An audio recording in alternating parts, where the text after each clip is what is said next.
नमस्कार मंडळी, स्वागत आहे तुमचं माझ्या आजच्या नवीन पॉडकास्टमध्ये। आजचा आपला विषय आहे आरशाचार दोरी। पण पॉडकास्ट सुरू करण्यापूर्वी जर तुम्ही माझ्या चॅनलवर नवीन असाल तर माझ्या चॅनलला सबस्क्राईब करून घ्या, सोबतच शेजारी असलेल्या बेल आयकॉनला प्रेस करा सो दॅट कोणतीच अपडेट तुम्ही मिस करणार नाही। तर मग वाट कसली बघताय, चला सुरू करूया आजच्या आपल्या पॉडकास्टला। तर मंडळी, काही दिवसांपूर्वी म्हणजेच गेल्याच आठवड्यात मी आरशा काकूंवरती एक पॉडकास्ट केलं होतं। त्या पॉडकास्ट मध्ये बरेचसे पॉइंट मी मांडले होते आणि ते ऐकून आरशा काकूंना मिरची झोंबली आणि रडक्या काकूंनी दिलं त्यावर हसत हसत रिप्लाय। आता मंडळी तुम्ही बोलाल, हसत हसत रिप्लाय म्हणजे नेमका काय? तर मी सांगते। ह्या काकू जरा नर्वस असल्या की उगाच वेड्यासारख्या बत्तीशी दाखवत असतात, त्यामुळे वरवर ह्या काकू जरी हसताना दिसल्या तरी काकूंची पोलखोल झाली, त्यांचा खोटेपणा उघडकीस झाल्यामुळे आरशा काकू रडल्या। पण काय करणार, दाखवू नाही शकत ना त्या ऑन कॅमेरा। हे सगळं काय आहे ना, ह्या आरशा काकूंना स्वतःची इमेज एकदम गुडी गुडी ठेवायची असते, त्यांना अंधमंद भक्तांना दाखवायचं असते की कोणी काही बोललं तरी मला काही फरक पडत नाही।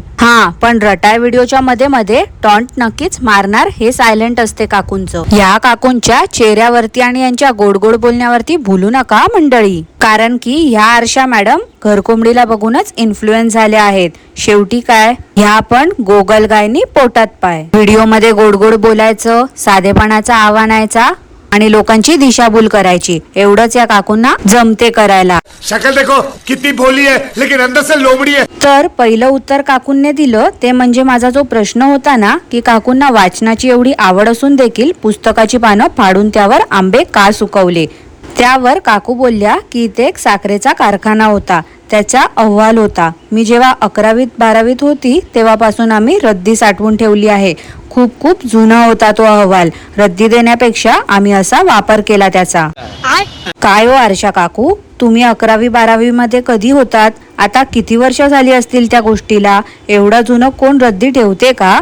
की तुम्हाला 15-20 वर्षा अगोदरच माहिती होतं की असं झाडावरून आंबे झेलणार आहात तुम्ही आणि ते तुम्हाला सुकवायला पेपर लागणार आहे म्हणून स्टोर केला होतात का तुम्ही? अहो काकू, पेपरवरती जी इंक असते ना ती चांगली नसते हो। आता आंबे सुकवलेत ते ठीक आहे, पण उद्या चपातीच्या डब्यात पण ठेवाल तुम्ही, तळणीचे पदार्थ तुम्ही कराल तर त्याच्यावर ऑइल सोक व्हायला म्हणून ठेवाल टिश्यू पेपर ऐवजी। काही भरोसा नाही हो काकू तुमचा।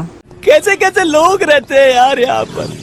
चलो तुमको पागल कुत्ते का गाड़ी उठा के ले जाएगा बता रहे हैं हम। माझा दुसरा प्रश्न होता, काकूंने फेशियल मध्ये मध यूज करा असं बोलल्या, पण काकूंकडे मध नव्हता आणि काकूंचं असं म्हणणं आहे रोज पंचामृत पितात त्या। आता पंचामृत मध्ये तर मध असतोच, मग काकू का बरं खोटं बोलल्या? तर यावर दीडशाण्या काकू बोलल्या की त्या दिवशी मी वहिनींचं फेशियल केलं, त्या दिवशी पण सकाळी मी पंचामृत पिलं होतं आणि नेमका तेव्हाच मध संपला आणि मग तिने फेशियल करूया बोलली तर फेस पॅक मध्ये यूज करण्यासाठी मधच नव्हता। पण दुसऱ्याच दिवशी मी नवीन बॉटल आणली। पण काही लोक विघ्न संतोषी असतात, ज्यांना कोणत्याही गोष्टीमध्ये वाईटच दिसते। मला क्लिअर करायचं होतं जे काही गैरसमज झाला होता तो। अहो आरशा काकू, आता जर तुमचा मध संपला आहे, हे काय एका दिवसात तर संपला नसेल ना? जेव्हा बॉटल अर्धी झाली होती तेव्हाच दुसरी तुम्ही बॉटल आणून ठेवली पाहिजे होती, कारण की तुम्ही आता 2 जीवाच्या आहात। तुम्ही त्यात रोज पंचामृत पिता, आता एवढा मध संपेपर्यंत तुम्ही कसली वाट बघत होता? आणि दुसरी गोष्ट म्हणजे स्वतःची पर्सनल लाईफ कोणी आणली आहे सोशल मीडियावर? तर तुम्ही। डॉलर कोण छापते स्वतःची पर्सनल लाईफ युट्यूब वरती दाखवून? तर तुम्ही। मग जे तुम्ही बोलता, वागता किंवा जे काही तुमच्या रटाळ व्लॉग्स मध्ये दाखवता त्यावर बोलण्याचा हक्क कोणाला आहे? तर आम्हाला, म्हणजेच तुमच्या व्ह्युअर्सला आणि सबस्क्रायबर्सला। कारण का तर व्ह्युअर आणि सबस्क्रायबर्स मुळेच तुम्ही हे लॅविश लाईफ जगताय। जेव्हा आपण सोशल मीडियावर आपल्या पर्सनल लाईफ मध्ये day to day, minute to minute update देत असतो ना ऑडियन्सला, त्यावर बोलण्याचा, प्रश्न विचारण्याचा प्रत्येकाला हक्क असतो। त्यामुळे हे जे तुम्ही विघ्न संतोषी वगैरे बोलता आहात ना ते खरं तर चुकीचं आहे। एवढा माज कसला आहे हो तुम्हाला काकू? एक गोष्ट विसरता का काकू? माकड चाळे तुमचे सुरू आहेत, ते लोक बघतायत म्हणून आज 4 भिंतीमध्ये राहून फक्त व्लॉगिंग करताय। एवढंच होतं तर मग 9 to 5 जॉब करायचा होतात ना, का नाही केलात? जमला नाही का करायला? सोशल मीडियावरच करिअर करायचं ठरवलंत ना, मग पॉझिटिव्ह सोबत नेगेटिव्ह गोष्टीही येणारच वाट्याला। तुम्ही असं एक्सपेक्ट नाही करू शकत की लोकांनी फक्त छानच बोलावं, आणि असं जर तुम्हाला वाटते ना की लोकांनी फक्त कौतुक करावं तर तसं वागा ना। खोटं कशाला वागता आणि उत्तरच द्यायचे होते ना, मग नवऱ्याचा जॉबचं पण क्लॅरिफिकेशन द्यायचं होतं ना. मिसलिडिंग टायटल थंबनेल ठेवून लोकांची दिशाभूल जे करताय ते का करतात ते पण सांगायचं होतं. जरा कोणी काही रिॲक्शन दिलं की लगेच रडीचा डाव का खेळता हो काकू? चीटिंग करता है तू, चीटिंग चीटिंग चीटिंग करता है तू. आता काकू सोशल मीडियावरती तुम्ही आल्या, कॉन्टेंट तुमचं, चॅनल तुमचं, 20-20 मिनिटाचे रटाळ व्हिडिओमध्ये बोर तुम्ही करता, लोकांना खोटे टायटल थंबनेल देऊन दिशाभूल तुम्ही करता, व्हिडिओ एडिट तुम्हीच करता. मग जेव्हा क्रिटिसाइज केलं जाते किंवा तुमच्या व्हिडिओवरती रिॲक्शन दिलं जाते तेव्हा मिस्टरांना का बरं पुढे करता समजूत घालायला? तेव्हा का हो काकू लपून बसता, यायचं ना पुढे. असं व्हिडिओमध्ये टॉन्ट मारण्यामध्ये वेळ वाया घालवण्यापेक्षा ना काकू जरा कॉन्टेंट सुधरा, फसवाफसवी बंद करा तुमची. लोकांना दाखवायचं मी किती साधी भोळी आहे, काही फरक पडत नाही मला. पण टॉन्ट मारून मारून किती आग होत होती ना काकू तुमची, ते दिसत होतं हो व्हिडिओमध्ये. एवढा राग बरा नाही हो, 2 जीवाचे आहात तुम्ही, म्हणून म्हटलं. मंडळी, त्या पूर्ण व्हिडिओमध्ये काकूंनी फक्त तो मधाचा टॉपिक आणि पेपर ह्यावरच चर्चा केली. म्हणजे काकूंकडे काहीच कॉन्टेंट नसला की आता आपलं पॉडकास्ट मधून काकू पॉइंट उचलणार, त्याच्या खाली ज्या कॉमेंट्स येणार त्यावर एक्सप्लेनेशन देणार. कमाल आहे या काकूंची खरंच. तसं तर या काकूंकडे सध्या काहीच कॉन्टेंट नाही आहे दाखवायला. आराम करावा ना 9 महिने. तसं पण पुढील 5 वर्षाचं कॉन्टेंटची तयारी तर काकूंनी केलीच आहे आधीपासून. आता या काकू माहेरी आहेत तर भाऊ आणि वहिनीच्या लग्नाचा अल्बम दाखवत बसल्या होत्या.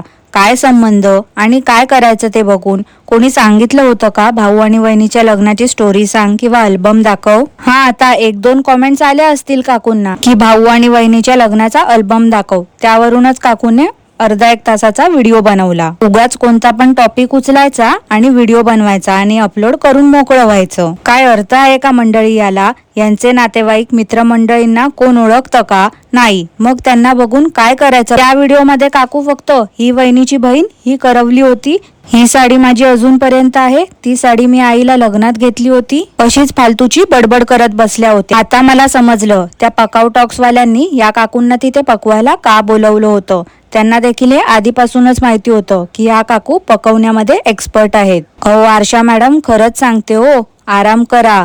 तुमचे व्हिडिओज आधीच खूप रटाळ असतात, त्यात तुम्ही असले काहीतरी व्हिडिओज बनवता, त्यामुळे तुमचे व्ह्यूज अजून कोसळत आहेत. अजून थोडे दिवस तुम्ही असंच काहीतरी टाकत बसाल ना तर कोणीच बघणार पण नाही तुमचे व्हिडिओ. तर आधीच तुम्ही स्वतःच्या लव्ह स्टोरीवर 10-12 पार्ट्स काढलेत, त्याची काही गरज नव्हती. बंद करो, हाथ जोड़ के मैं मोदी साहब से गुजारिश करता हूँ.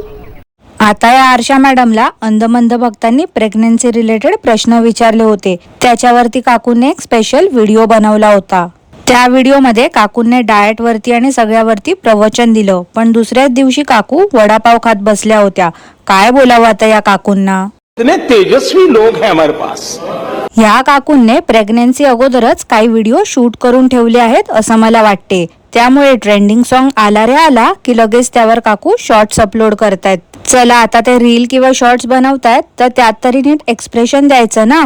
पण त्यातही उगाच तोंडावरती अर्धा किलोचं पीओपी फासून नको तेवढा ऍटिट्यूड दाखवतायत काकू. जमत नाही तरी उगाच काहीतरी करायचं आणि अपलोड करायचं, एवढं छान जमते या काकूंना. आणि जो मिनी व्लॉग ह्या जे टाकतात ना त्यात असं बघायला गेलं तर काहीच नसते. ह्या काकू लॉंग व्हिडिओ मध्ये जे काही दाखवतात त्यातले काही पार्ट्स काकू कट करतात आणि त्याला मग व्हॉइस ओव्हर देतात आणि तेच अपलोड करतात आणि त्याला नाव देतात मिनी व्लॉग.